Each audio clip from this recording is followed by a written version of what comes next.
فقد قال الله تبارك وتعالى في الفرقان الحميد أعوذ بالله من الشيطان الرجيم بسم الله الرحمن الرحيم ولا تقولوا لمن يقتل في سبيل الله أموات بل أحياء ولكن لا تشعرون.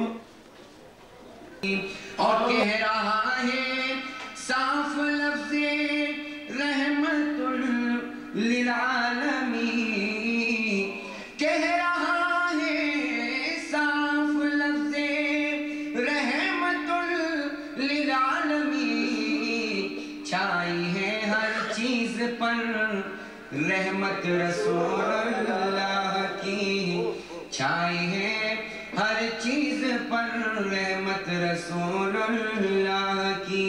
کوئی گناہ نہیں ہے، اس سے اہل بیت کی محبت ہمارے دلوں میں پیدا ہوتی ہے.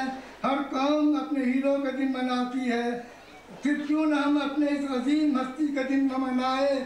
کیا خوب میرے قبلہ حضرت سیدنا خواجہ فقیر محمد شاہ رحمۃ اللہ علیہ نے فرمایا ہے، حب حسین جس کو نہیں وہ نابکار ہے، حب حسین جس کو نہیں وہ نابکار ہے، دنیا میں وہ ذلیل قیامت میں خوار ہے. 10 دن منانا ماہ محرم کا ہے روا، یہ بدعت نہیں، یہ شرک نہیں، یہ یادگار ہے. اگر اس معاملے میں ہم سچے ہیں تو حسین کے غلام ہیں. دعائے اللہ ہمیں حسین کی غلامی نصیب فرمائے اور ان کے دیے ہوئے سبق پر زندگی کے دن پورے کر کے دونوں جہان کی کامیابی سے ہمکنار فرمائے. وما علی الا البلاغ. السلام علیکم. حبیبی سیدی